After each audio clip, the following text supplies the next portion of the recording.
जिज्ञासु मित्रों, बहुत बहुत अभिनंदन है। स्वागत है आप सभी का दिव्य सृजन में। थोड़ा विलंब से, लेकिन प्रत्येक दिवस की भांति आज फिर हम यहाँ पर लाइव चर्चा का कार्यक्रम शुरू कर रहे हैं।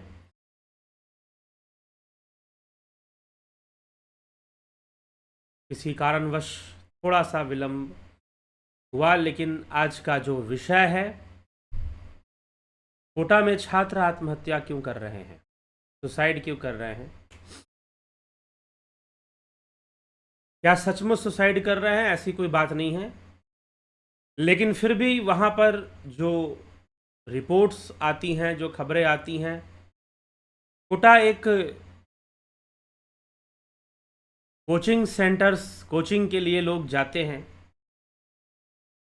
वैसे कोचिंग के लिए लोग बहुत जगह जा सकते हैं, लेकिन कोटा में एक कोचिंग सेंटर का समझ लीजिए कि एक मार्केट है। कोचिंग बिजनेस है, एक एजुकेशनल बिजनेस, जहाँ पर ठीक है आपको पढ़ाया जाता है, आपका कैरियर बन सकता है, बनता भी है, लेकिन जो कोचिंग चला रहा है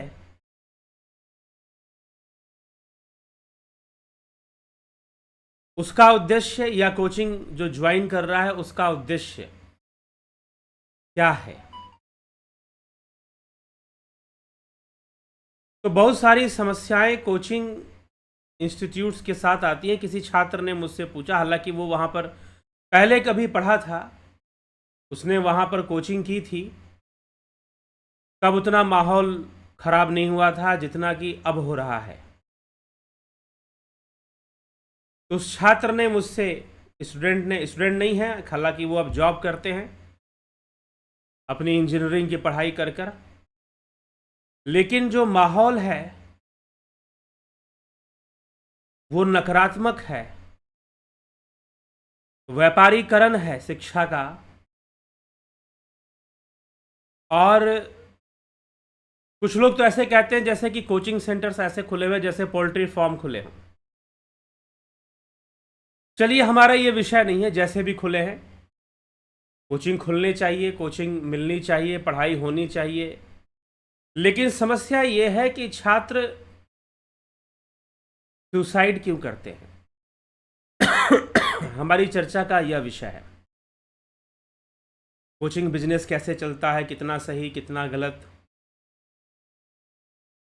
यह एक अलग विषय है। देश में कई शहर हैं, कई शहरों में कोचिंग चलते हैं, कहीं ज़्यादा कहीं कम, कहीं इंजीनियरिंग के लिए, कहीं मेडिकल के लिए, कहीं आईएएस के लिए, सिविल सर्विसेज के कोचिंग्स चलते हैं। तो कोचिंग हर शहरों में चलते हैं, ऐसा नहीं कि कोटा में चलता है, मुंबई में भी, दिल्ली में भी, बेंगलुरु में भी, और कई जगहों पर कुछ कोचिंग सेंटर्स बहुत फेमस हैं, प्रसिद्ध हैं, वहाँ से टॉपर्स निकलते हैं, आईएएस टॉपर, आईआईटी टॉपर्स ऐसे भी कहा जाता है। फिल्में भी कई बन चुकी हैं कोचिंग सेंटर्स के ऊपर। तो प्रश्न ये है कि ये जो सुसाइड रेट है कोचिंग करने वाले छात्रों में, ये बढ़ती हुई नज़र आई है कुछ वर्षों से। कुछ वर्षों से यह बढ़ती हुई दिखाई दे रही है, और यह काफ़ी बड़ी है, जंप की है कोरोना टाइम के बाद। कोचिंग इंस्टीट्यूट में जो युवा हैं, जो छात्र हैं, कोरोना टाइम में बिल्कुल सुसाइड रेट डाउन हो गई थी, लेकिन जैसे ही फिर से कोचिंग शुरू होते हैं वैसे ही यह बढ़ती है, और कई गुना ज़्यादा बढ़कर सामने आई है 2021 से लेकर 2023 तक। ये ग्राफ काफ़ी ज़्यादा ऊंचा हुआ है, हाई हुआ है। 2021 से 2023 तक सुसाइड रेट्स जो हैं वो बड़े हैं, और कोटा में सबसे ज़्यादा कोचिंग सेंटर्स हैं, तो वहाँ पर सबसे ज़्यादा ये रेट हाई हुआ है। सुसाइड करने वाले छात्रों की संख्या बड़ी है। वैसे तो ऑल ओवर वर्ल्ड में कहते हैं कि ये जो स्टूडेंट लाइफ के जो लोग हैं, ये जो यंगस्टर्स हैं, टीनेजर के ऊपर वाले जो हैं, जो 18 से लेकर 25 साल के बीच के जो युवा और युवतियां हैं, ये इनका शरीर तो विकसित हो जाता है, लेकिन इनका माइंड कई बार टॉडलर माइंड रहता है। इनका माइंड कई बार टॉडलर माइंड रहता है, रेयर केसेस है कि कई बार आदमी बहुत उम्र का भी हो जाए तो भी वह अपने माइंड से बहुत परिपक्व नहीं होता, वह बहुत साहसी नहीं होता। ठीक, वो एक घिसे पिटे दर्रे पे अपना चल रहा है कि मेहनत करना है, ये करना है, वो करना है, अपने बुद्धि विवेक से वो काम नहीं लेता। तो वैसे ही अब ये जो कोचिंग सेंटर्स हैं, इनमें छात्र जाते हैं, इनको वहाँ पर बहुत ज़्यादा हाई कंपटीशन मिलता है। और ये कंपटीशन कौन क्रिएट करता है? कंपटीशन दिखाता कौन है? ये कोचिंग सेंटर्स ही दिखाती है। कोचिंग सेंटर्स आपके टैलेंट का व्यापार करती हैं, तो उनका उद्देश्य बहुत अधिक धन संचय करना। हालांकि कोई गया भी है तो वो भी किस लिए गया है? पढ़ लिख कर वो इंजीनियरिंग करेगा, आईआईटी में एडमिशन लेगा, पढ़ेगा, फिर करोड़ों के पैकेज उसको मिलेंगे, उसको, और वो करोड़पति बन जाएगा। तो एक हमारे सामने एक दृश्य होता है, एक सपना होता है कि ऐसा ऐसा होगा, कि हम ऐसा ऐसा करेंगे, हम डॉक्टर बन जाएंगे, इंजीनियर बन जाएंगे और हम करोड़पति बन जाएंगे। और मैं ऐसे युवाओं को जानता भी हूँ जिन्होंने कोचिंग सेंटर में पढ़ाई की और बाद में चलकर उन्होंने जॉब किया और उनकी करोड़ों में उनकी पैकेज है और वो अर्न कर रहे हैं, लेकिन फिर भी वो सुखी जीवन तो नहीं जी पा रहे। ये जीवन, बस यही तो समस्या है कि जीवन को समझना है। आप वास्तव में एक अच्छा जीवन जी पाएंगे, ये एक बहुत ही अलग विषय है। हाँ, आप बहुत धनवान बन पाएंगे, ये एक अलग विषय है। लेकिन धन होने के साथ आप धन का सही उपभोग भी कर पाएं, इतना समय आपको मिल पाए, या प्रकृति आपको इतना अवसर दे पाए। बहुत कम भाग्यवान ऐसे लोग होते हैं जिनके पास बहुत धन हो और धन का वो उपभोग भी सही से कर पाए, क्योंकि धन कमाने में उनका मेहनत और उनका समय, जीवन का बहुत बड़ा हिस्सा चला जाता है और जा रहा होता है। तो लाइफ लेसन्स तो मिलती नहीं है। अब पहले के जैसे गुरुकुल तो नहीं है कि जिनमें लाइफ लेसन मिले कि भाई तुम्हें जीवन में ऐसे ऐसे जीना है, जीवन में ऐसी ऐसी परिस्थितियां आएंगी, तुम्हारा विवाह होगा, तुम गृहस्थ जीवन में जाओगे, फिर एक दिन गृहस्थ जीवन से भी तुमको बाहर निकलना है, उससे भी तुमको बाहर निकलना है, क्योंकि संसार तो नश्वर है, तुम भोगों को भोगो लेकिन भोगते हुए भी उसमें लिप्त मत होना। अब इस तरह की जो टीचिंग्स हैं, बहुत तरह की जो लाइफ टीचिंग्स हैं, थोपने वाली बातें नहीं, मोरालिटी की जरूरत नहीं है, टीचिंग्स की जरूरत है। प्रकृति जैसी है उसको वैसे समझाया जाए, जीवन जैसा है उसको वैसे बताया जाए तो अच्छा है। नहीं तो जब हम थोपना शुरू कर देते हैं धर्म की बातें या मोरालिटी की बातें, नैतिकता की बातें, तो वहां पर कभी भी हमें वास्तव में जीवन क्या है वहां पर भी समझ में नहीं आएगा। हमें इस संसार में अनासक्त भाव रखना चाहिए। क्यों रखना चाहिए? क्योंकि अंततः यह संसार परिवर्तनशील है।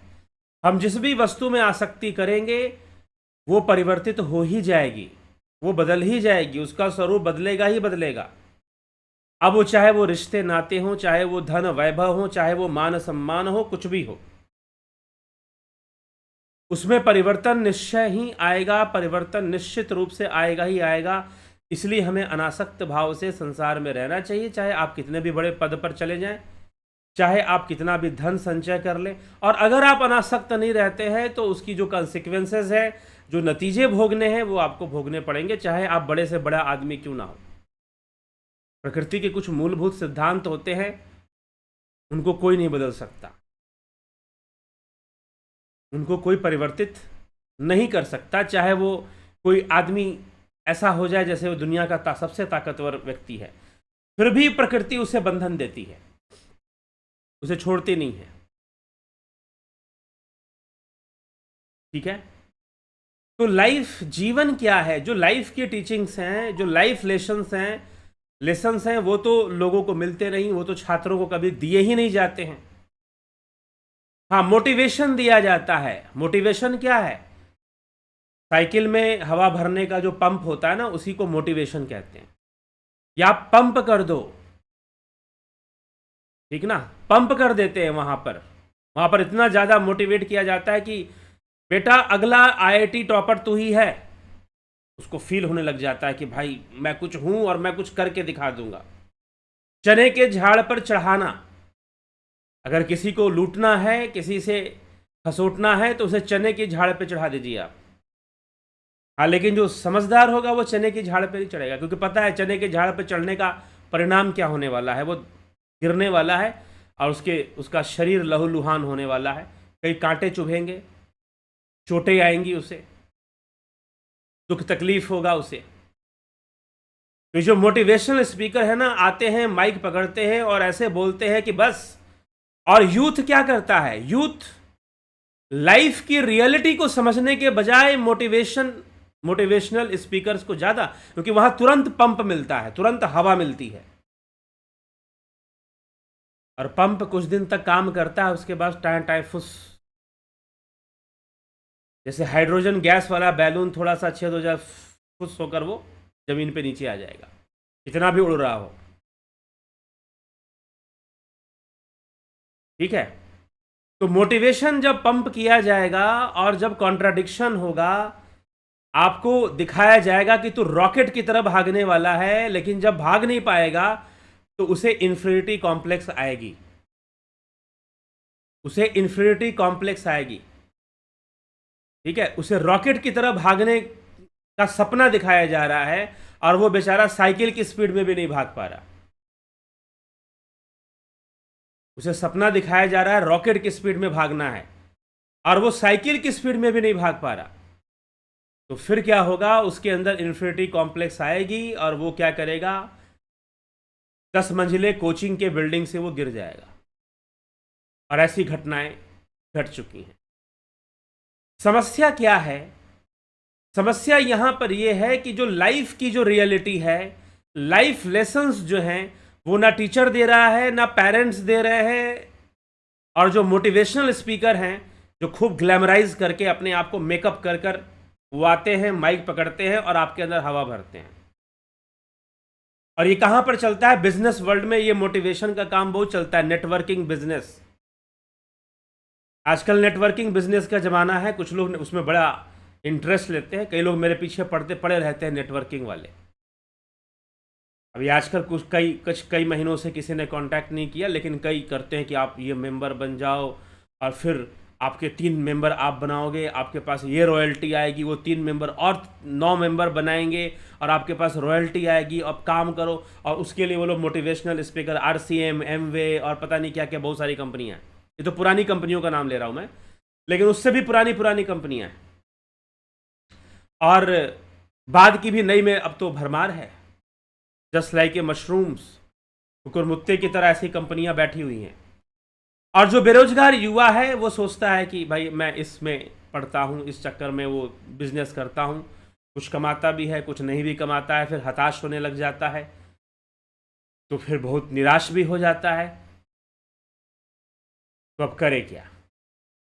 ठीक है, तो कोचिंग बिजनेस में, कोचिंग सेंटर्स में युवाओं के साथ जैसा माहौल पैदा किया जाता है, कंपटीशन का माहौल पैदा किया जाता है, पंपिंग की जाती है और वो चले जाते हैं। और इसमें ज़्यादातर जो स्टूडेंट होते हैं, पता है कौन होता है? Middle class. मिडिल क्लास परिवार के जो लोग हैं और उनके माता पिता ज़्यादातर गवर्नमेंट जॉब करने वाले मिलेंगे, सरकारी नौकरी करने वाले मिलेंगे। हाँ, मिडिल क्लास में भी ऊपर नीचे होता है, higher middle class, middle class, lower middle class, ऐसे भी लोगों ने डिवाइड करके रखा हुआ। लेकिन इसी तरह के लोग होते हैं जो अपने बच्चों को कोचिंग सेंटर में पढ़ाना, जो बहुत पैसे वाले हैं, वो कोचिंग सेंटर में कोटा वोटा नहीं, वो कनाडा भेज देते हैं अपने बच्चों को, या फिर कहीं इंग्लैंड भेज देंगे, जिनके पास कुछ ज़्यादा ही पैसा है। या फिर यहाँ से इंडिया से पढ़ाएंगे भी तो वो ज़्यादा सब्जेक्ट पर ध्यान नहीं देंगे कि इंजीनियरिंग करेगा कि मेडिकल करेगा, इतना वो फोकस करेंगे ही नहीं तो रशिया भेज देंगे, इनके पास कुछ ज़्यादा है। आजकल मिडिल क्लास में भी कुछ लोग चले जाते हैं, पहले से भेजना आसान हो गया है। ठीक है, और विदेश में यूरोपियन कंट्रीज़ कई हैं जो इनवाइट करते हैं कि भैया आ जाओ हमारे यहाँ। ठीक है, कुछ तो आइल्स वगैरह के एग्ज़ाम भी नहीं लेते हैं, आ जाओ, ऐसे ही आ जाओ। तो उनके यहाँ जनसंख्या की कमी है, तो इस कारण से भी कई बार वो लोग प्रमोट भी करते हैं। कुछ यूरोपियन कंट्रीज ऐसी भी हैं। तो अब जो है स्टूडेंट जो है, छात्र जो है, अब वो पढ़ने के लिए जाता है, वो एक बड़ा ही रंगीन सा सपने बनाकर अपने दिमाग में रखता है। मेरी दुनिया कैसी होगी तो शाहरुख खान की फिल्मों जैसी होगी, मेरी जिंदगी कैसी होगी तो बिल्कुल सलमान खान के फिल्मों जैसी होगी। वो एक रंगीन सी दुनिया बनाकर अपना चल रहा होता है, कुछ फिल्में देखता है, कुछ आइडियोलॉजीज अपने फिल्मों से ले लेता है, ठीक है, कुछ आदर्श वो फिल्मों से उठा लेता है, कुछ कहीं से उठा लेता है, कुछ कहीं से उठा लेता है, कुछ टीचर्स उसके सपने बुन दिया करते हैं। लेकिन जो मनुष्य जीवन की जो बेसिक चीजें हैं वो बेसिक ही रहती हैं। अब मैं क्या बोलूं, आदमी कितना भी अमीर हो जाए, अब पसीने से खुशबू तो नहीं आएगी, बदबू ही आएगी। हाँ, अगर वो योगी है, यहां पर एक कंडीशन है, अगर वो योगी है, अब योग में कुछ ऐसी क्रियाएं बताई जाती हैं कि अगर आप उनको फॉलो करते हो तो आपके पसीने से बदबू नहीं आती है, आपके पसीने से बदबू नहीं आती। मैं एक एग्जांपल दे रहा हूं पसीने से बदबू आने का, मतलब कि जो बेसिक नेचर है, आप कितना भी बड़े बन जाओ वो वही का वही रहने वाला है, उसमें कोई बदलाव आने वाला नहीं है। ऊपर की और बाहरी चीजें आपकी बदलने वाली हैं, और जो वास्तविक आनंद है वो बेसिक नेचर से मिलता है। जो वास्तविक आनंद है वो आपको मूलभूत जो हमारी प्रकृति है वो, उसको अगर हम समझते हैं तो हम वास्तविक आनंद जीवन में प्राप्त कर सकते हैं। रियल जो आनंद है वो वहाँ से हमें मिल सकता है, हमें प्राप्त हो सकता है। तो हमें विचार करना है, हमें विवेक से इसको विचार करना चाहिए। तो छात्रों को भेजा जाता है कोचिंग करने के लिए, माता पिता भेजते हैं, अपना पैसा लगाते हैं, वो पढ़ाई करें और पढ़ाई करके वो इंजीनियर बन जाए और इंजीनियर बनकर वो लाखों का पैकेज कमाए। अब मिडिल क्लास फैमिली के लोगों के सामने दिक्कत क्या है, मैं देखता हूँ कई जगहों पर, मैं जैसे कि गांव के क्षेत्र में भी मैं जाता हूँ, तो गांवों के क्षेत्रों में गांव में जो युवा हैं वो ज़्यादातर ऐसा दिखाई देता है कि जो बहुत अच्छे हैं पढ़ने लिखने में, उनकी बात अलग है, लेकिन फिर भी ज़्यादातर जो यूथ हैं उनका डायरेक्शन क्या होता है कि मैं कैसे भी आर्मी ज्वाइन कर लूँ, कैसे भी आर्मी ज्वाइन हो जाए और सरकारी नौकरी लग जाए, सरकारी नौकरी पर उनका फोकस होता है। हालांकि ऐसा नहीं है कि जो पैसे कमा रहे हैं वो सरकारी नौकरी करने वाले कमा रहे हैं, जो करोड़पति बन रहे हैं वो सिर्फ आईआईटी जो कर रहे हैं वही करोड़पति बन रहे हैं। नहीं, कई बार ऐसा भी हो सकता है कि कोई मिठाई का दुकान वाला करोड़पति बन जाए, कोई गारमेंट शॉप वाला करोड़पति बन जाए, ठीक है, कोई टिक्की वाला करोड़पति बन जाए। क्या टिक्की वाला करोड़पति नहीं बन सकता? ठीक, कोई नमकीन बेचने वाला करोड़पति बन जाए, क्या नहीं बन सकता? ऐसे उदाहरण हैं और बन चुके हैं करोड़पति। तो अभी मुझे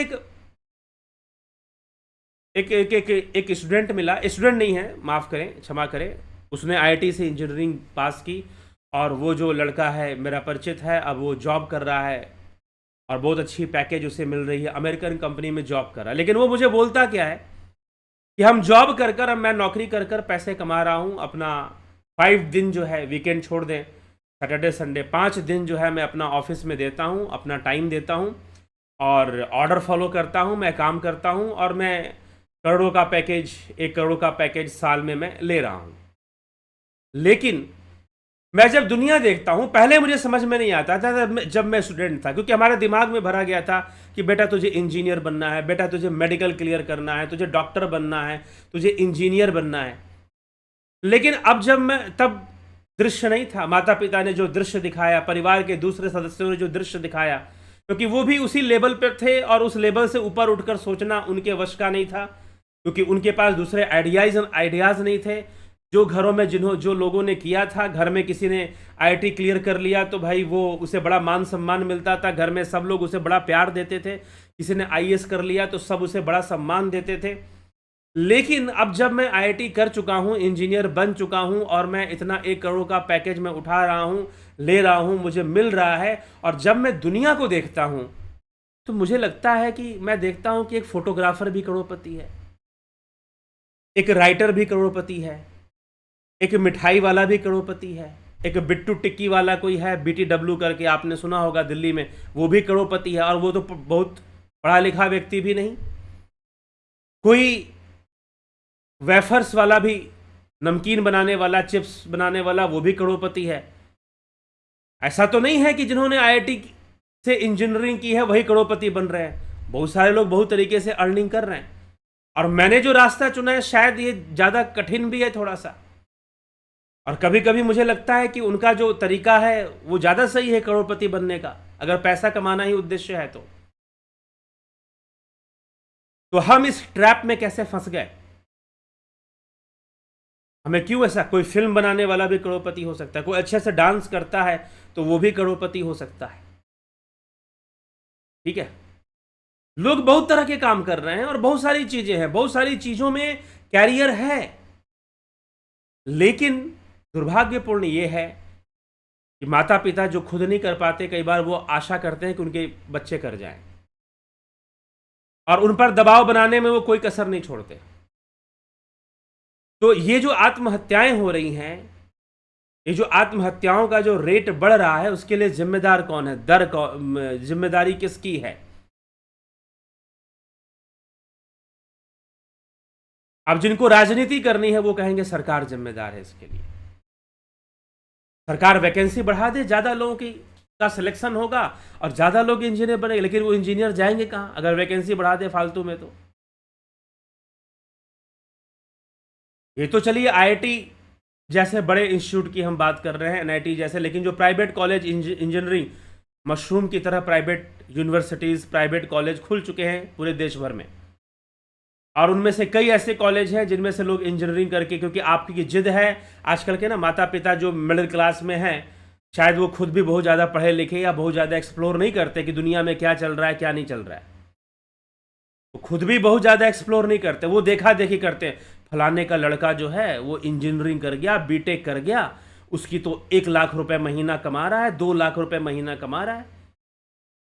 ठीक है, उसका ये बीटेक, तो मैं अपने बच्चे को बीटेक ही करवाऊंगा, अगर कंपटीशन पास नहीं किया तो मैं डोनेशन दे के करवाऊंगा। ठीक है, तो माता पिता क्या है, अपने बच्चों को जबरदस्ती बीटेक करवाने में लगे हुए हैं, और वो डोनेशन दे दे के प्राइवेट, अगर सरकारी कॉलेज एनआईटी आईआईटी जैसे कॉलेजों में अगर उसे एडमिशन नहीं मिलता है तो चलो मैं तुझे प्राइवेट कॉलेज में एडमिशन करवा के करवाऊंगा, लेकिन तेरे नाम के साथ बीटेक जुड़वाऊंगा। ठीक है, तो माता पिता अपने ईगो के साथ जोड़कर चल जाते हैं, उनको ये नहीं लगता कि शायद मेरा बेटा अगर म्यूजिक सीख ले तो भी तो करोड़पति बन सकता है। क्या म्यूजिशियन करोड़पति नहीं होते? मैं तो ऐसे ऐसे, आप देखो, एक ऐसे ही बच्चों का एक ग्रुप है जो गाते बजाते हैं और इतने फेमस है, इतने प्रसिद्ध हैं, बिहार से हैं। ठीक, और इतने प्रसिद्ध हैं, पूरी दुनिया भर में उनके प्रोग्राम्स होते हैं, पूरी दुनिया भर में वो जाते हैं, और वो करोड़पति नहीं है, वो अरबपति लोग हैं। मात्र 18-20 साल की उम्र में एक लड़की अरबपति बन जाए अपनी गायकी से, अपनी गायकी मात्र से बन जाए।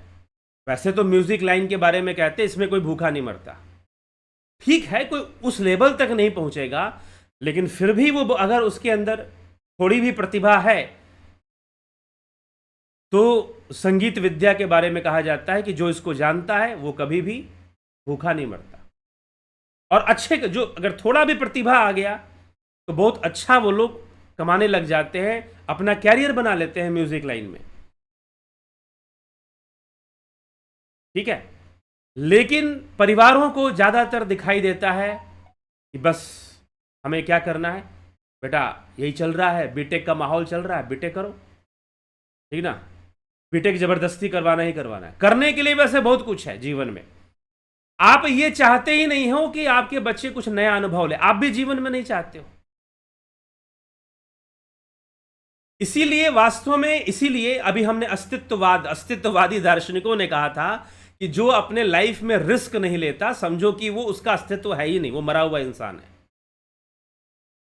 जो अपने लाइफ में रिस्क ही नहीं लेगा किसी तरह का, कुछ जानने की कोशिश ही नहीं करेगा, कुछ समझने की कोशिश ही नहीं करेगा, और जब तक रिस्क नहीं लेगा तो न्यू एक्सपीरियंसेस आएंगे कैसे, नई अनुभूतियां आएंगी कैसे लाइफ में, और आप नई चीजें सीखोगे कैसे, और नया एम्पायर खड़ा कैसे करोगे। ठीक है, आपको नई चीज सीखनी ही नहीं है, क्योंकि आपको तो लाइफ में किसी तरह का रिस्क ही नहीं लेना है, और आप कई कारणों से रिस्क नहीं लेते हैं।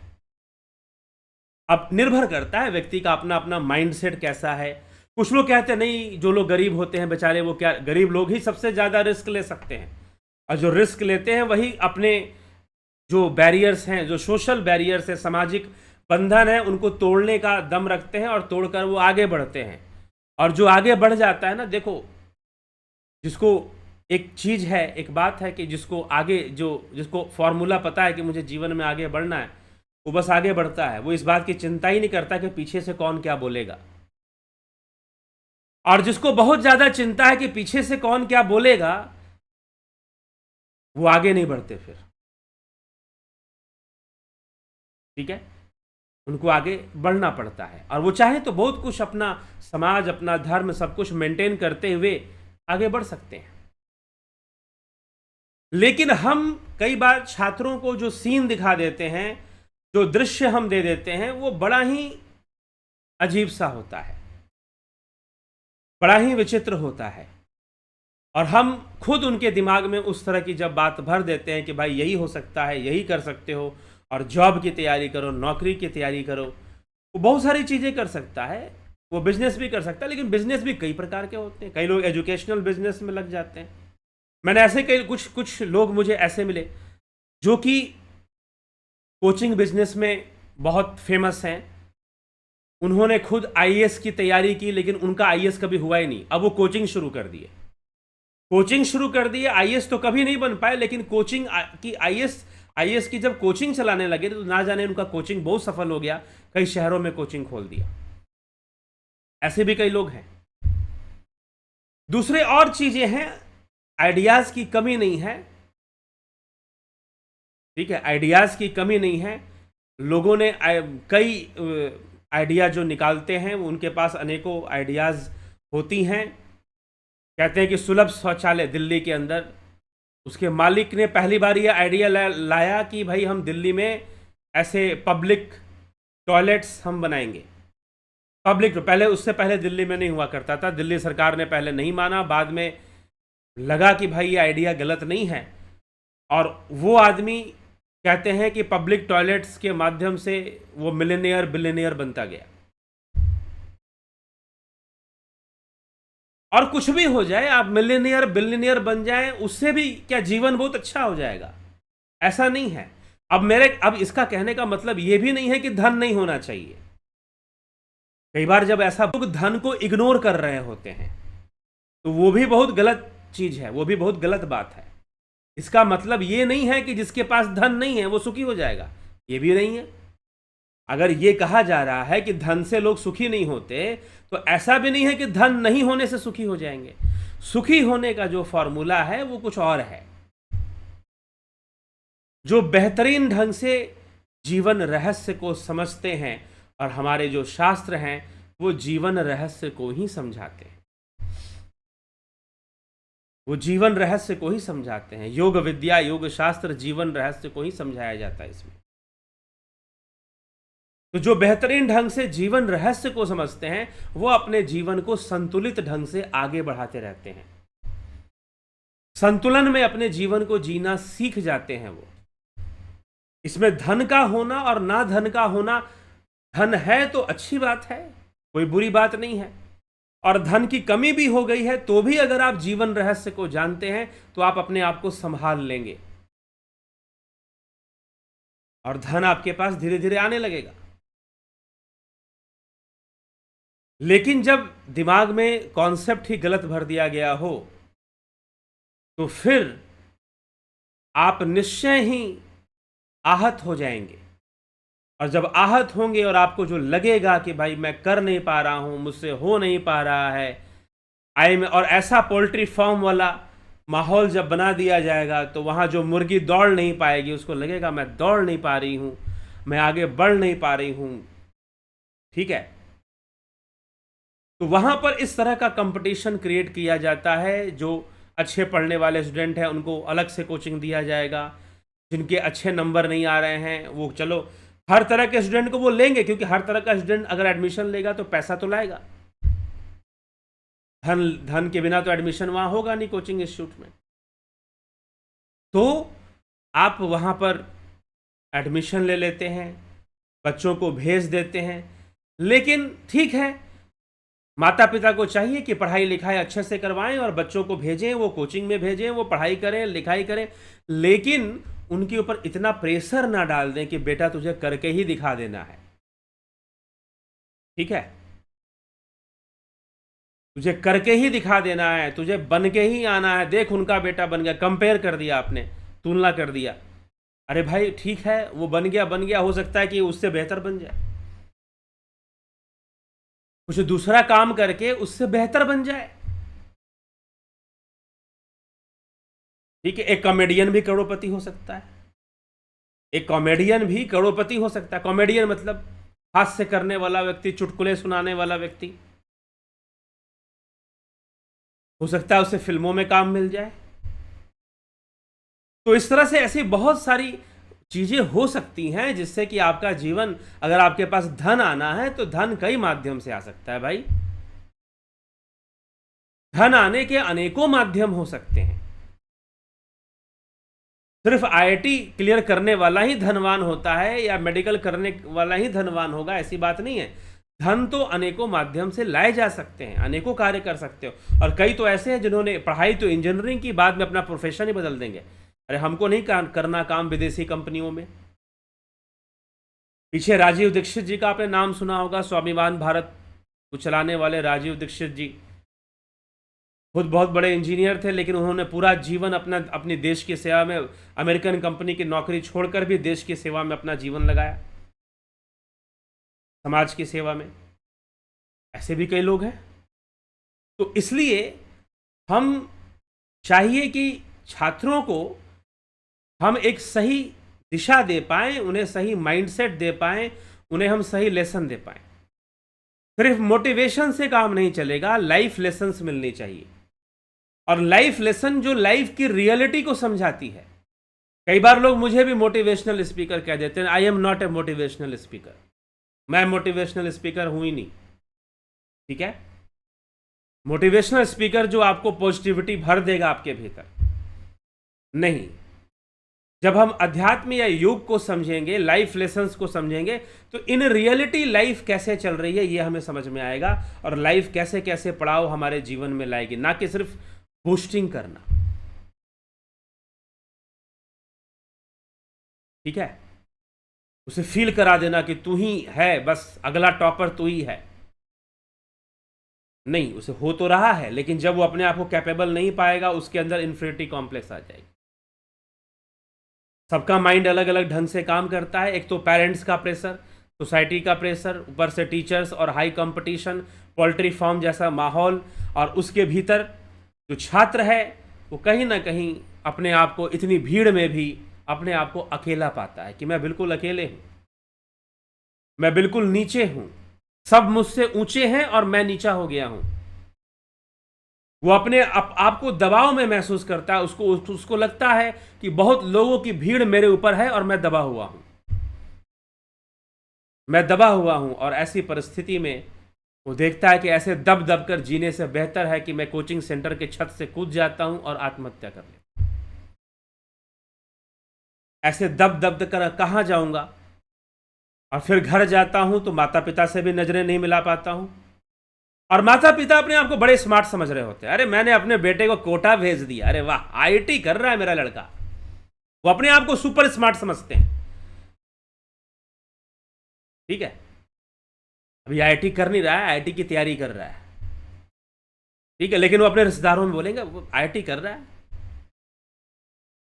ऐसे माता पिता मैंने देखे हैं, उन्होंने अपने बच्चे को कोटा भेज दिया और बोले क्या आईआईटी कर रहा है।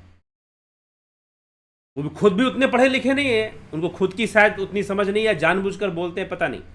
लेकिन मैंने ऐसे मिडिल क्लास फैमिली के लोगों को देखा है, अपने बच्चे को कोटा भेजा और अपने रिश्तेदारों में बोलेंगे बेटा आईआईटी कर रहा है। अभी आईआईटी कहाँ कर रहा है, अभी तो कोचिंग कर रहा है, वो अभी तो पढ़ाई कर रहा है। लेकिन वो ऐसी भाषा का प्रयोग करेंगे। वो अपने आप को सुपर स्मार्ट समझ रहे होते हैं कि हमने अपने बेटे को ये बना देने वाले हैं, हम अपने ये कर देने वाले हैं। ठीक है, और वो बेटा बेचारा अपने किस किस कंडीशंस पर अपने आप को खरा बनाए, खरा उतारे, वो उतार नहीं पाता है। और जब नहीं उतार पाता है और ओवर एक्सपेक्टेशन पेरेंट्स का, माता पिता का, रिश्तेदारों का, ठीक है, अब कहते हैं ना, चोर चोर मौसेरे भाई कह लो। और भाई आपने आदमी अपने लेवल में ही सोचता रहता है, उस हद तक सोच पाने की। अब देखिए एक और चीज होता है, अभी किसी से ऐसे बात चल रही है, पैसे कमाने का दम होता है लोगों के अंदर, पैसे कमाने का दम होता है, लेकिन खर्च करने का दम सबके भीतर नहीं होता। किसी ने मान लो कि 10 लाख रुपए कमा लिए, अब वो लाख रुपए खर्च कर दे, उसके सीने में दम नहीं होगा, साहस नहीं होगा कि लाख रुपए खर्च कर दे। ठीक है, कमा तो रहा है और जमा कर कर कर वो अपने आप को बहुत अमीर समझ रहा होता है। अरे मेरे इतने सेविंग्स, इतनी सेविंग हो गई मेरी, तो मैं तो अब लखपति हो गया, मैं करोड़पति बन जाऊंगा। लेकिन अगर 10 लाख कमाया तो लाख रुपए खर्च कर दे, हिल जाएगा वो अंदर से खर्च करने में। लेकिन असली अमीर वही है जो इन्वेस्ट कर सकता है। ध्यान रखिएगा, ये साइकोलॉजी है मनी का, ये मनी माइंड इसको बोलते हैं, रियल रिच बोलते हैं। पैसे की बात कर रहा हूं मैं। हाँ, वैसे तो रियल रिच वो है जो आध्यात्मिक ज्ञान से संपन्न हो, लेकिन अगर सिर्फ पैसे की बात करोगे, धन की बात करोगे, तो असली अमीर वो व्यक्ति होता है जो खर्च करने का भी दम रखता है, साहस रखता है खर्च करने का। सिर्फ कमाने का दम रखे वो नहीं, और जो सिर्फ कमाते कमाते हैं और खर्च करने का साहस नहीं रखते हैं, वो एक दिन गरीब होने लग जाते हैं। ठीक है,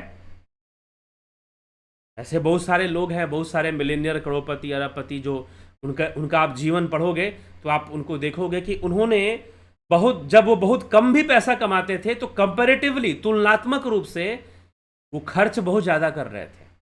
इसका मतलब ये नहीं कि आप खर्चीले हो जाइए, आप फिजूल खर्ची कीजिए, नहीं, सही डायरेक्शन में वो ज़्यादा इन्वेस्ट कर रहे होते हैं, ज़्यादा खर्च कर रहे होते हैं।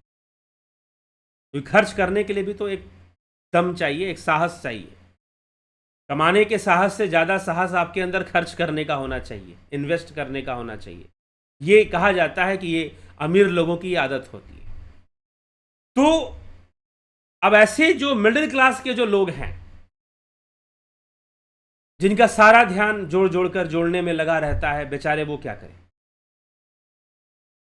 ठीक है, और फिर वो सबसे आसान रास्ता ढूंढना चाहते हैं। सरकारी नौकरी उनके लिए सबसे ज़्यादा बहुमूल्य होती है। इससे ज़्यादा तो मूल्यवान चीज़ दुनिया में कुछ हो ही नहीं सकती। किससे ज़्यादा? सरकारी नौकरी से ज़्यादा। और कुछ और नीचे के मिडिल क्लास और कुछ और लोग हैं, उनको तो कहते हैं कि भाई ना मिले नौकरी, बस सरकार में चपरासी की नौकरी ही कैसे भी मिल जाए, लेकिन सरकारी होनी चाहिए नौकरी, चपरासी वाली ही मिल जाए। ठीक है, तो लोगों का जो माइंडसेट है वो उसके अनुसार काम करते हैं। और इसीलिए तो कहा जाता है कि जीवन अलग अलग है, सबकी दुनिया अलग अलग है। आपकी दुनिया अलग, मेरा माइंडसेट जैसा है मेरे लिए वैसी दुनिया है, आपका माइंडसेट जैसा है आपके लिए वैसी दुनिया है।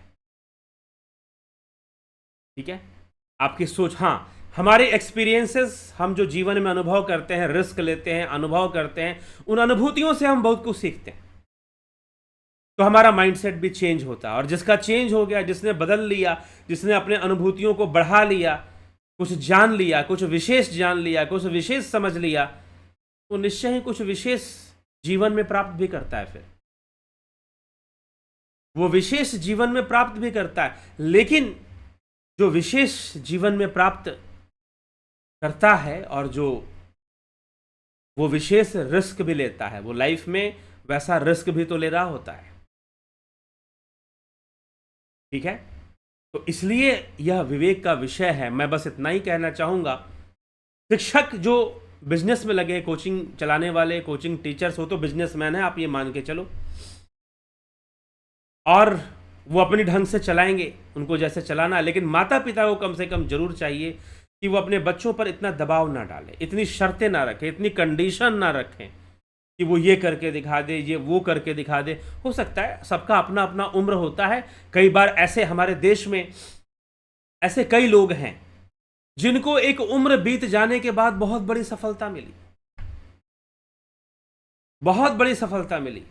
राजनीति के क्षेत्र में हम देखें तो ऐसे कई लोग हैं। स्वयं महात्मा गांधी को आप देख लीजिए, मोहनदास करमचंद गांधी, एक उम्र, मिडिल एज क्रॉस करने के बाद he got success in his political life.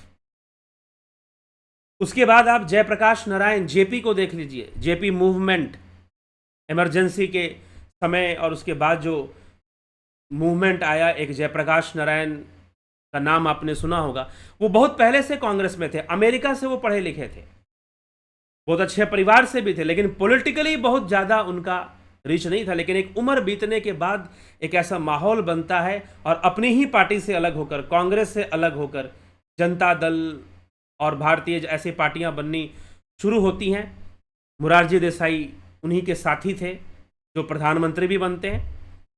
Jayaprakash Narayan कभी खुद नहीं बने, लेकिन एक क्रांति लाई जिसको संपूर्ण क्रांति कहा गया। एक ट्रेन भी चलती है पटना से दिल्ली, संपूर्ण क्रांति, वो उसी की स्मृति में चलती है।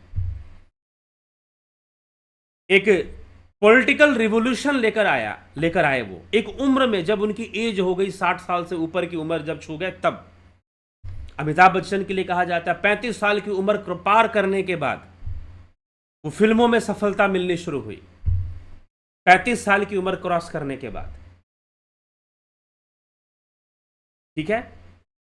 तो इतना निराश नहीं होना चाहिए। सबका जीवन अलग अलग होता है। किसी का कैरियर बहुत जल्दी बन जाता है, किसी का कैरियर देर से बनता है। कोई 25 साल में ही, ऐसे भी युवक हैं जो मात्र 22 साल की उम्र में आईएएस बन चुके हैं, मात्र 22 साल की उम्र में आईएएस अधिकारी बन चुके हैं। तो इसका मतलब क्या, उनके जीवन में कोई समस्या नहीं आती, उनके जीवन के सारे दुख दूर हो जाते हैं। अब तो लाइफ की पूरी प्रॉब्लम ही खत्म। मिडिल क्लास के लोग अपनी लाइफ की पूरी प्रॉब्लम ही खत्म करने में लगे रहते हैं। उनको ये नहीं लगता है कि भाई प्रॉब्लम तो लाइफ का एक अंग है, वो आएगा ही आएगा किसी न किसी रूप में, ठीक है। लेकिन जो इस तरह की सोच है, इस तरह का जो माइंडसेट है जो लेकर लोग चलते हैं, जीवन में करने के लिए बहुत कुछ है। मैं ये नहीं कहता हूं कि आप आईएएस की तैयारी मत करो, आईआईटी की तैयारी बिल्कुल करो। अगर आपने टारगेट बनाया है तो बिल्कुल आपको करना चाहिए। लेकिन अगर ना हो किसी कारण से, तो ऐसा मत सोच लेना कि भाई अब तो जीवन में मेरे कुछ है नहीं। करने के लिए बहुत कुछ फिर भी रहेगा। इसलिए भगवान कृष्ण, गीता का सबसे बड़ा, भगवान कृष्ण कोई प्रतिज्ञा नहीं लेते, और अर्जुन जो प्रतिज्ञा लेकर बैठा है, सारी प्रतिज्ञाओं को तोड़वाते हैं कि तूने जो भी प्रतिज्ञा ली है उसको तोड़, क्योंकि वह बंधन है। तूने जो भी प्रतिज्ञा लेके रखी है वो बंधन है तेरे लिए, और उस बंधन में तू मरेगा भी तो भटकेगा कि मुझे तो ये करना था, और इस आसक्ति में तू भटकेगा, ठीक है। परिस्थितियां बदलती हैं, परिभाषाएं बदल जाती हैं, कर्म की परिभाषाएं बदल जाएंगी, पाप पुण्य की परिभाषाएं भी बदल जाएंगी जब परिस्थितियां बदलेंगी तो, ठीक है। तो इसलिए हमें समझना है कि हमें जानना है कि हमें क्या करना है लाइफ में। ये हमें जीवन ही बताएगा, प्रकृति ही बताती है कि क्या करना है लाइफ में। हाँ, गाइडलाइंस आप ले सकते हैं, काउंसलर्स के पास जा सकते हैं, एस्ट्रोलॉजर्स के पास जा सकते हैं, स्पीकर हैं उनके पास जा सकते हैं कि मुझे लाइफ में किस ढंग से आगे बढ़ना चाहिए, क्या किस दिशा में मैं करूं, कैसे करूं कि मुझे सफलता मिलनी शुरू हो जाए।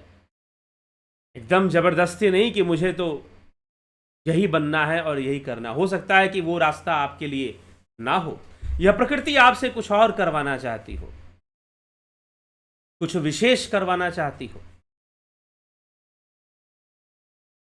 ठीक है। तो इसलिए अपने आप को कम नहीं समझना चाहिए और अपने आप को कमजोर भी नहीं समझना चाहिए। समय है, समय के साथ बहुत सारे काम होते हैं, बहुत तरह की चीज़ें होती हैं जो जीवन में कार्य कर रही है, और हम कुछ ना भी कर पाएँ तो भी बहुत सारी चीज़ें होती हैं। लाइफ के बहुत सारे अनुभूतियाँ होती हैं, एक्सपीरियंसेस होती हैं। असली दौलत तो अनुभूतियाँ ही हैं। जीवन की अनुभूतियाँ ही वास्तविक संपत्ति है। कि आपने कितना अधिक अनुभव किया, आपने कितना अधिक अनुभव किया। और अब एक और बात आती है, अनुभव करने का मतलब ये नहीं है कि आपने कितना अधिक दुख सहा। अब यहां पर ऐसे भी मूर्ख लोग बैठे हुए हैं जो ये आपको कहेंगे कि जो बहुत अधिक दुख सहेगा वही ज्यादा अनुभव करेगा। ऐसा भी कुछ नहीं। जो बहुत अधिक सुख भोग रहा है, क्या वो अनुभव नहीं कर रहा? वो भी अनुभव कर रहा है। अनुभव वो करता है जिसके जीवन में अप डाउन आता है।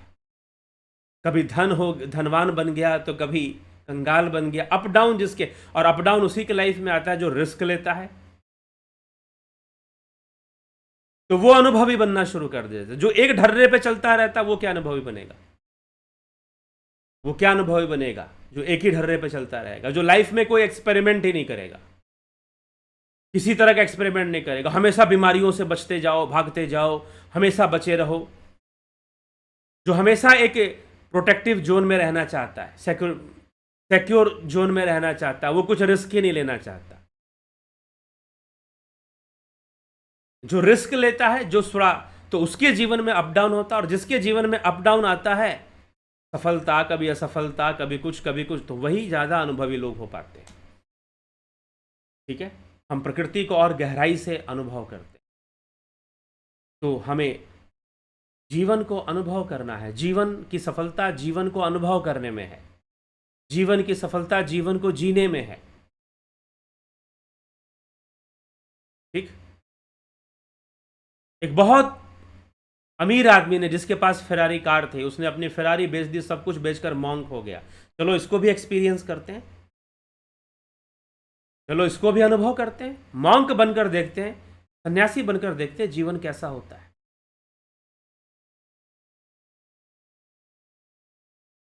और कुछ ऐसे भी हुए जिन्होंने अपने जीवन के प्रारंभ में ही सन्यास ले लिया। सुखदेव मुनि हो गए, श्रृंगी ऋषि हो गए, बाद में वो गृहस्थ जीवन में भी चले गए। श्रृंगी ऋषि, जीवन को समझ में आने लगा, ये सुख, ये माया हमें कहाँ कहाँ छल सकती है, ये जीवन हमें कहाँ कहाँ हमारे साथ किस तरह का खेल खेल सकती है, ये माया या जीवन जो भी हम कहें तो खेल सकता है। वो अनुभव में आने लग जाता है, और कैसे रहना है समझ में आने लग जाता है। वो व्यक्ति हर तरह से अनुभवी होने लग जाता है। ऐसा मत बोल देना कि सिर्फ जो दुख सहे जा रहा है वही अनुभवी हो रहा है, गलत बात हो जाएगी। ठीक है, तो जीवन को समझने का मतलब, या योग करने का, कई लोग योग का भी अर्थ ये निकालते हैं कि भाई हम दुखों और कष्टों को सहें। नहीं, ये जबरदस्ती की बातें होती हैं। योग मार्ग ऐसा मार्ग नहीं है। हाँ, हमारे अंदर कष्ट सहने की क्षमता होनी चाहिए, हमें मन से शरीर से वैसा बनना चाहिए, बलिष्ठ बनना चाहिए, लेकिन कष्ट सहते रहना योग नहीं है। इसलिए तपस्वी से बड़ा होता है योगी। योगी का मिजाज अलग है, तपस्वी का मिजाज अलग है। ठीक है, योगी संतुलन में विश्वास करता है, योगी बैलेंस में विश्वास करता है। जबरदस्ती कष्टों को झेलना, जबरदस्ती दुखों को जीवन में लाना, योगी इसमें विश्वास नहीं करता। योगी ज्ञान में विश्वास करता है कि मुझे ज्यादा से ज्यादा ज्ञान हो, मुझे ज्यादा से ज्यादा अनुभव हो। ठीक है, तो जितना अधिक अनुभव होता है, जितना अधिक उसका ज्ञान बढ़ता है, ज्ञान बढ़ने का मतलब समझ का बढ़ना, अंडरस्टैंडिंग का डेवलप होना, और इस प्रकृति का ज्ञान बढ़ता जाता है, वो उतना ही बड़ा योगी होता जाता है। फिर अपने योग मार्ग को अपनाना, ध्यान करना, संतुलित अवस्था में, गुणों को संतुलित अवस्था में ले जाने की विद्या योग है। सिद्धि का मार्ग योग है। तो हम इस बात को समझें, और समझकर जो भी युवा हैं उनको योग मार्ग से भी जोड़ने का प्रयास माता पिता करें, और लाइफ की टीचिंग्स दें, लाइफ लेसन्स दें। पहले के गुरुकुलों में लाइफ लेसन्स मिला करते थे, आजकल नहीं मिलता। आज तो बेटा ये करके दिखाना है, उसे एक ड्रीम वर्ल्ड दिखा दिया जाता है। जब बड़ा होता है तो उसको लगता है कि भाई ये ड्रीम वर्ल्ड करके क्या, ये क्या, कौन सा ड्रीम वर्ल्ड मिल गया मुझको, कौन सा ड्रीम वर्ल्ड मुझको मिल गया। फिर वो अपने आप से प्रश्न करता है कि ऐसा तो कुछ हुआ नहीं कि कोई बहुत ज़्यादा मैं ये हो गया या वो हो गया, और ज़्यादा कुछ मौज मस्ती कर ली तो फिर बीमारियां भी पीछा करती हैं। यह प्रकृति बड़ी ही रहस्यमयी ढंग से हमारे साथ काम कर रही होती है। हम तो सोचते हैं, कुछ समय ना मनुष्य के जीवन में आ जाता है जो लगता है कि मैं सब कुछ कर लूँगा। फिर समय जैसे ही बीतता है तो उसे पता लगता है कि ये क्या हो गया, मुझे तो लग रहा था कि मैं ही सबसे सुखी हूं और मैं ही सब कुछ कर लूंगा। और कई बार हम प्रदर्शन में विश्वास करते हैं। प्रदर्शन किसके सामने? समाज के सामने, रिश्तेदारों के सामने, कि देखो हम रिश्तेदारों में आपसी कंपटीशन चलता रहता है, हम तुमसे आगे, हम तुमसे आगे। लेकिन जीवन का क्या अनुभव हुआ, जीवन की कितनी बातें समझ में आई, ये प्रकृति की चाल कितनी समझ में आई। तो हमें लाइफ को समझना चाहिए, जीवन को समझना चाहिए। उतार चढ़ाव यह जीवन में चलता रहता है, और जो व्यक्ति रिस्क लेता है, मेहनत करता है, तो निश्चय ही उसके जीवन में आएगा, और वो ज़्यादा अनुभवी होगा, ज़्यादा सीखेगा, ज़्यादा समझेगा, और वो उसी का अस्तित्व मान्य माना जाता है। तो चलिए, बस ध्यान देने की ज़रूरत है, उन छात्रों को थोड़ा समझाने की आवश्यकता है, उन छात्रों को थोड़ा गाइड करने की आवश्यकता है, और माता पिता को आवश्यकता है कि अपने अहंकार को, अपने एम्बिशन को अपने संतानों पर थोपना बंद कर दें। ठीक है, ठीक है, प्रेरणा देनी चाहिए बच्चों को मेहनत करने की, पढ़ाई करने की, वो आईआईटी क्लियर करें, वो आईएएस क्लियर करें। लेकिन आप कुछ इस तरह से मत कर दो कि जैसे उन्हें लगने लगे कि भाई अगर नहीं हुआ तो मौत ही अच्छी है। फिर उन्हें ऐसा लगने लगे, ये नहीं, ऐसी शिक्षा नहीं देनी चाहिए, ऐसा माहौल नहीं बनाना चाहिए। कोचिंग सेंटर्स को भी ऐसा माहौल नहीं बनाना चाहिए कि बच्चा जो है अपने आप को बहुत ज़्यादा इन्फीरियर फील करने लगे, अपने आप को एकदम फेल्यूअर, कुछ नहीं है, जैसे वो बेकार है उसका जीवन जीना, वो कुछ नहीं है, वो जीरो है, वो ऐसा फीलिंग में ना चला जाए। ठीक है, ऐसी फीलिंग में ना चला जाए। हाँ, जीरो फील करना, योग मार्ग से चित्तवृत्ति निरोध करते हुए शून्य की अवस्था में पहुंचना, वो अलग चीज है। वो परमानंद का अनुभव कराती है, वो अवस्था परमानंद का अनुभव कराती है। लेकिन जो है इस तरह की फीलिंग, इन्फीरियरिटी कॉम्प्लेक्स का आ जाना बच्चों के अंदर, छात्रों के अंदर, ये हमें निश्चय ही, यह हमारे युवाओं को, हमारे देश के युवाओं का बहुत बड़ा नुकसान है। माता पिता को विचार करना चाहिए इस विषय पर, और शिक्षक जो पढ़ा रहे हैं उनकी भी जिम्मेदारी है। ये नहीं कि वो अपना कमाई करने के चक्कर में बस पंपिंग करते रहें कि पढ़ो बेटा, तुम इस कोचिंग में एडमिशन ले लिए, अब तो बस पढ़ना है मेहनत करके, तुम्हारा आईआईटी एकदम पक्का है, अगर यहां आ गए हो तो पक्का ही है। अब तो इस तरह का जो पंपिंग है, ठीक है, मोटिवेट करना चाहिए ताकि वो पढ़ाई करे, मेहनत करे, लेकिन मोटिवेट करने के साथ साथ साइड वाइज लाइफ लेसन भी देना चाहिए। आप जब बच्चा अगर कमजोर महसूस करने लगे तो आप उसे पकड़कर समझा भी दो कि जीवन क्या है। सिर्फ हवा ही भरते रहो, ये काम मत करो, क्योंकि ज्यादा हवा भर दोगे एक दिन बेचारा वो सहन नहीं कर पाएगा उस हवा को। ठीक है, तो इसलिए शिक्षकों की भी जिम्मेदारी बनती है, नैतिक जिम्मेदारी बनती है, और माता पिता की भी जिम्मेदारी बनती है, और मैं भी मेरी भी, हम सब की जिम्मेदारी बनती है। इसलिए मैंने आज इस विषय पर वीडियो किया और इस विषय पर आपको व्याख्यान दिया। तो यह विचार करने की हमें आवश्यकता है। आदमी धनवान बनना के बहुत सारे रास्ते हैं, और अच्छे रास्ते हैं, ये नहीं कि कोई गलत काम करके धनवान बनेगा। सही रास्तों से भी मेहनत किया जाए तो वो धनवान तो बन ही सकता है, लेकिन फिर भी जीवन रहस्यमयी है, तो जीवन को समझना ज़्यादा जरूरी है। धन तो आप अवश्य कमा लेंगे, अगर आप जीवन में वो समझ रहे हैं, रिस्क ले सकते हैं, तो धन तो आप अवश्य कमा लेंगे। साहसी बने रहना चाहिए, और बाहर की दुनिया से नहीं, खुद से लड़ने का साहस हमारे भीतर होना चाहिए कि हम खुद से कंपटीशन कर सके, खुद से प्रतिस्पर्धा कर सके। ठीक, तो यह सब जब होगा तो निश्चय ही माहौल बदलेगा, और ऐसा माहौल से हम बच पाएंगे। बचाएं अपने छात्रों को, अपने बच्चों को, और उन्हें एक शिक्षा दें, एक अच्छी टीचिंग दें, अच्छी बात समझाकर फिर वो जाएं, अपनी पढ़ाई करें, कोचिंग करें, तो ठीक है।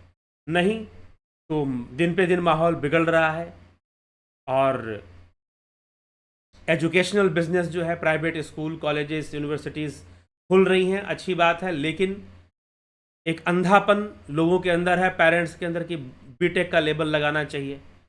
अब वो नहीं कर पा रहा, फिर भी पैसा दे के पढ़ाएंगे बीटेक, चल जब ज़बरदस्ती पढ़। तो लोग अपना स्टेटस ले लेते हैं, वो अपने स्टेटस को फुलफिल करते हैं अपने बच्चों के साथ। ठीक है, अपने एम्बिशन को थोपते हैं, अपने स्टेटस को थोपते हैं, तो ऐसी घटनाएं घटनी शुरू हो जाती हैं। तो थोड़ा विवेक से काम लेने की आवश्यकता है पेरेंट्स को। चलिए, तो योग शिक्षक का कोर्स शुरू हो रहा है 11 अक्टूबर से। योग शिक्षक एक बहुत अच्छा क्षेत्र है, इसमें एम्प्लॉयमेंट भी है, इसमें रोजगार भी है। क्या कोई योग शिक्षक भी करोड़पति हो सकता है? बिल्कुल हो सकता है। क्या है नहीं? ऐसे बहुत सारे योग शिक्षक हैं जो करोड़पति हैं। अब आप रामदेव बाबा तो करोड़पति से भी ऊपर, वो तो योग गुरु हैं, तो ऐसी तुलना नहीं करनी चाहिए उनकी। लेकिन दूसरे कई हैं जो बहुत अच्छा अपना कैरियर बना चुके हैं योग के क्षेत्र में। योग के क्षेत्र में बहुत रिच कैरियर लोग जी रहे हैं। ऐसे कई लोगों को मैं जानता हूं। बिल्कुल वो करोड़पति के लेवल में अपना जीवन वो अपना जी रहे हैं। अपना समय देना पड़ेगा, सीखना पड़ेगा, लगाना पड़ेगा। लेकिन कोई सोचेगा, छोटी सी बात सोचेगा। क्या छोटेगा? चलो योगा टीचर का कोर्स कर लेता हूं और हमें सरकारी नौकरी मिल जाएगी, हमें स्कूल कॉलेज में कहीं पे नौकरी वोकरी मिल जाएगी, हर नौकर बन के हम नौकरी कर लेंगे। जब सोच ही वहीं तक है तो आगे कहां से बढ़ोगे? इसलिए कल भी मैंने कहा था कि योगा टीचर कोर्स करिए, लेकिन योग को लक्ष्य बनाइए। टीचर बनना लक्ष्य मत बनाइए। अगर योग को लक्ष्य बनाएंगे, योग के रहस्यों को समझेंगे, योग शास्त्रों को और योग के रहस्यों को खुद अभ्यास करते हुए समझेंगे, वो अभ्यास करेंगे, अभ्यासी बनेंगे और समझेंगे, गाइडलाइंस में रहेंगे, तो निश्चय ही बहुत सारा अनुभव कर पाएंगे और बहुत अपना कैरियर तो फिर अपने आप ही बन जाता है, अपने आप ही बन जाता है। लेकिन सोच जो है छोटी होगी, यहीं तक जाने की होगी, तो फिर कहाँ से आगे बढ़ पाएंगे? तो इसीलिए कई जो योगा टीचर का जो कोर्स करने वाले हैं, उनमें से बहुत सारे ऐसे लोग होते हैं जो कि बस टीचर बन जाएंगे और स्कूल में हमें कहीं नौकरी मिल जाएगी, इससे ऊपर वो सोचते ही नहीं है। फिर वो बाद में इससे ज़्यादा अपने ज्ञान का वर्धन भी नहीं करना चाहते, बढ़ाना भी नहीं चाहते। और योग एक विशाल सागर की तरह है। आप कहोगे कि इस कोर्स का सिलेबस हमने पढ़ लिया तो हमको योग का ज्ञान हो गया संपूर्ण, ऐसी बात नहीं है। ठीक है? योग का विषय जो है वो एक ओशन की तरह है, समंदर की तरह, सागर की तरह है। जब आप जीवन में योग का लक्ष्य बनाओगे तो निश्चय ही आपको सफलता मिलेगी। तो योगा टीचर का कोर्स भी है, आप इसको करते हैं तो यह एम्प्लॉयमेंट के लिए, ये रोजगार के लिए भी है। भविष्य में आप इसको करते हैं, आप हमारे साथ भी काम कर सकते हैं, नहीं तो और भी कई संस्थाएं हैं, वहाँ पर भी आपको कार्य मिल सकता है, काम मिल सकता है। ठीक है? आप मतलब कि रोजगार से संबंधित यह कोर्स है, यह yoga teacher training course. Online यह कोर्स चल रहा है, ऑफलाइन में नहीं चल रहा है। एक 5 महीने का कोर्स है और 5 महीने का कोर्स, डेली क्लासेस इसमें चलती हैं। ऑलमोस्ट 5 दिन तो हर सप्ताह में क्लासेस चलती हैं। तो क्लासेस का चलना, ये सब जो कुछ भी है, इसके लिए एक व्यवस्था चाहिए। अगर हम ऑफलाइन में करवाएंगे, जगह चाहिए, तो ज़्यादातर लोग इसको ऑनलाइन में करवा रहे हैं। तो आप भी इस कोर्स को ऑनलाइन में यहाँ से भी कर सकते हैं। ठीक है? चलिए, तो करना है तो संपर्क कीजिए 9661802459। इस नंबर पर संपर्क कर कर आप इस कोर्स की डिटेल ले सकते हैं। अगर आप युवा हैं तो जरूर इस कोर्स को कर लीजिए। यह रोजगार देने वाला कोर्स भी है और योग का ज्ञान तो बढ़ेगा ही बढ़ेगा। सबसे ज़्यादा महत्व तो यही है कि योग का ज्ञान बढ़ेगा, योग का ज्ञान वर्धन होगा। ठीक है? तो जीवन का ज्ञान बढ़ेगा। योग का ज्ञान बढ़ना मतलब जीवन का ज्ञान बढ़ेगा। ठीक है? जीवन और बेहतर ढंग से समझ में आएगा। ये सारे लाभ हमको कोर्स से हमको मिलने वाले हैं। तो आप करना चाहते हैं, जरूर कर लीजिए आप। ठीक है? चलिए, इसी के साथ और आगे अगर आप अपने जीवन संबंधी कुछ प्रश्न पूछना चाहते हैं, काउंसलिंग चाहते हैं, जीवन में कुछ समस्याओं से आप निकल रहे हैं, रिलेशनशिप, कैरियर, कुछ भी समस्या हो, अगर ज्योतिष के माध्यम से, एक दिन मैं ज्योतिष के महत्व पर भी वीडियो बनाऊंगा कि ज्योतिष के प्रति हमें कैसा दृष्टिकोण रखना चाहिए, तो आप इसकी भी सहायता आप ले सकते हैं। और कई लोग हैं, पीछे किसी ने मुझे गुजरात से फ़ोन किया था और उनको बहुत अच्छा लगा जब उन्होंने ये सब देखा। हालांकि बहुत नकारात्मक पक्ष भी था, लेकिन जब उन्होंने सुना, उनको लगा कि हाँ, ये सारी बातें बिल्कुल सही हैं। ऐसी समस्याएं जीवन में आई हैं और आ रही हैं। तो एक गाइडलाइंस इसमें भी मिलता है, लेकिन हम ज्योतिष का दुरुपयोग करते हैं। कैसे दुरुपयोग करते हैं, मैं आने वाले दिनों में कुछ वीडियोस में इस पर मैं लेकर आऊँगा। हमें ज्योतिष को कैसे समझना चाहिए, किस ढंग से क्या दृष्टिकोण रखना चाहिए, उसको हम समझेंगे तो बहुत लाभ हमें मिलेगा। चलिए, अब कैरियर की बात करोगे, आजकल तो कई ज्योतिष लोग भी हैं जो करोड़पति हैं, अरबपति करोड़पति बन चुके हैं। ठीक है, तो है भाई, तो हैं, अब इसमें क्या कर सकते। तो फील्ड है, ऐसे भी लोगों को मैं जानता हूं। एक ऐसे व्यक्ति मिले, वो आईआईटीएन है, आईआईटी से इंजीनियर हैं और एस्ट्रोलॉजी प्रैक्टिस कर रहे हैं। ज्योतिष सीख लिया, उसकी पढ़ाई की और प्रैक्टिस कर रहे हैं एस्ट्रोलॉजी। भाई आईआईटी में इंजीनियरिंग किस लिए किए थे? तुमको तो ऐसे ही करोड़ों का पैकेज मिल जाता। नहीं खटना है हमको अमेरिकन ऑफिस में, अमेरिकन कंपनी में हमको खटना नहीं है, हमें अपना दिमाग वहां नहीं लगाना, हमको सेल्फ एम्प्लॉयड रहना, हमें अपनी स्वतंत्रता चाहिए। ऐसा सोच सोचकर उन्होंने नौकरी वोकरी छोड़कर अब एस्ट्रोलॉजी प्रैक्टिस करते हैं, आईआईटी से इंजीनियरिंग करने के बाद भी। ऐसे भी लोग हैं। रिस्क तो लिया लाइफ में, लेकिन रिस्क लिया तो सफलता भी मिलते गई उनको। तो जबरदस्ती का रिस्क भी नहीं लेना चाहिए। रिस्क लेने का मतलब ये नहीं कि आ बैल मुझे मार, आओ चलो कुएं में कूद जाते हैं, जबरदस्ती का काम नहीं करना चाहिए। रिस्क लेने का मतलब एक प्लान्ड वे में किसी चीज़ को प्लान करना, अपनी क्षमता को देखना, समझना, और उस क्षेत्र में हम जा सकते हैं नहीं जा सकते हैं तो अपने और फिर उसमें करने की कोशिश करना। ठीक है, काउंसलिंग आपको चाहिए कि मेरे लिए कौन सा क्षेत्र अच्छा रहता है, किस क्षेत्र में काम करना चाहिए नहीं करना चाहिए। आप कभी भी मुझसे भी ऐसी सलाह लेना चाहिए तो आप एस्ट्रो देव आनंद उठाइए। लेकिन मेरी अपनी वो है कि लोग मुझे बहुत गुरुजी कहें और फिर उसी वैसा ही सोच रखें जैसे गुरुजी लोग होते हैं, एकदम उस टाइप मैं भी वैसा ही बन जाऊं। तो ये मत, आप गुरुजी कहिए, वो आपकी स्वतंत्रता है, मैं उस पर भी प्रतिबंध नहीं लगा सकता हूं। लेकिन आप ये उम्मीद मत रखिए जैसे गुरुजी लोग टाइप लोग होते हैं मैं भी वैसे ही बनूं, ये उम्मीद मत रखिएगा कभी भी। ठीक है, बस इतना ही कहना चाहूंगा इस विषय में। हाँ, गुरु का सही अर्थ आप समझते हैं, सही मर्म आप समझते हैं और फिर कहते हैं तो फिर ठीक है। लेकिन अगर वैसा वो उम्मीद रखना तो फिर आपको, जैसे कि अर्जुन था, अर्जुन ने भगवान कृष्ण को सुना और अंत में उन्हें गुरु कहा कि आप मेरे गुरु हैं। तो कृष्ण वैसे तो कोई ऋषि मुनि नहीं है, द्रोणाचार्य जैसा उनका व्यक्तित्व नहीं है, वो किसी आश्रम के वशिष्ठ ऋषि की तरह उनका कोई आश्रम भी नहीं है, वो तो राजा है, द्वारिकाधीश है, लेकिन कृष्ण उनको अपना गुरु कहते हैं। ठीक है, तो क्षमा करें, अर्जुन भगवान कृष्ण को अपना गुरु कह रहे हैं। तो ज्ञान जहां से मिल रहा है वहां गुरु ही बैठा हुआ है, समझे ऐसा, तो फिर एक अलग बात होती है। लेकिन वर्तमान परंपराओं में और वर्तमान में अगर आप सोचेंगे तो वो गलत होगा। शिखर शर्मा जी, ईशा जी, प्रभुदत्त शर्मा, नूतन भट्ट जी, गंभीर शाह, किशोर वैद्य, रामविलास जी, विनोद के सूजी, धन्यवाद भारत, ओमराज हेमब्रॉम, ट्रू इंडियन, कमलेश खैरनर, मोहित महाजन, जे जायसवाल, घनश्याम सरोदे, ब्रह्मा कुमारी की वाणी, सुलेखा देवी, ब्रह्मा कुमारी वाणी, गुरुजी, भ्रुकुटी में एक ही बार प्रकाश हुआ फिर नहीं होता। ध्यान योग का कोर्स करिए, ध्यान योग का कोर्स करिए, हमेशा प्रकाश होगा। गुरुजी आप सदा स्वस्थ और दीर्घायु हो, सनातन की रक्षा होती रहे, ओम तत्सत। जरूर होनी चाहिए।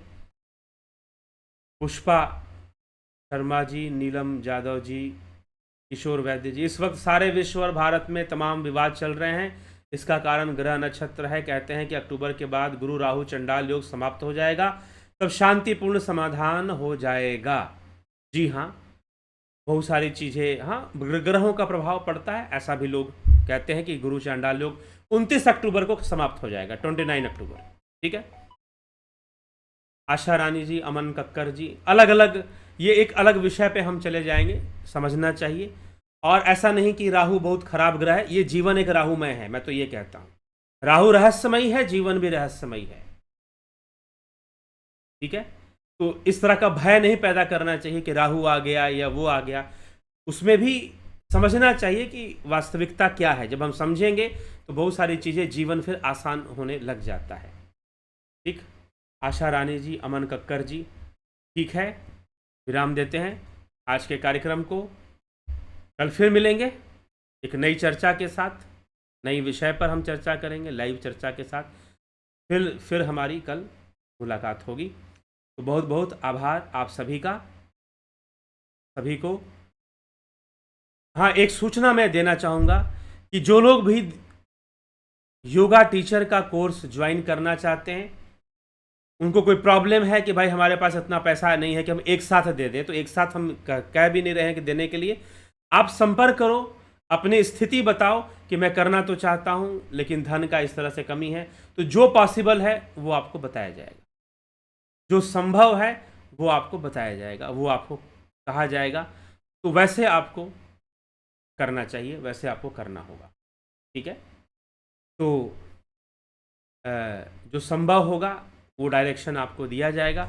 आपको कोर्स करना है तो अगर आपको लगता है कि भाई फ़ी ज़्यादा है, उस कंडीशन में फ़ी ज़्यादा है क्योंकि ये लंबा कोर्स है, 5 महीने का है, 1-2 महीने का तो है नहीं।